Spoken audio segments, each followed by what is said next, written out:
So another thing that you can do is maybe you've taken a photograph or even a calendar that you might have that you just love that little picture, but you know, what do you do with it?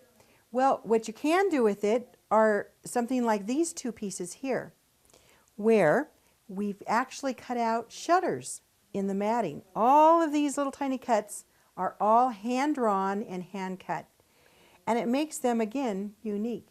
So there might be many people who have seen this picture, but they will never see this picture framed just like this, because again, it's a one-of-a-kind thing.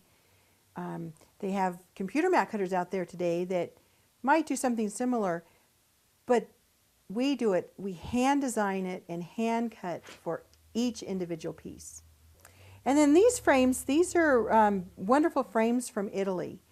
And it almost looks like, well, like little shutters. And so the whole thing becomes one. The frame finishes the matting. You wouldn't want to put a frame that didn't look very good, because then it destroys everything. So it all has to become a package. You want the frame and the matting and the designs all to work together to make a beautiful picture.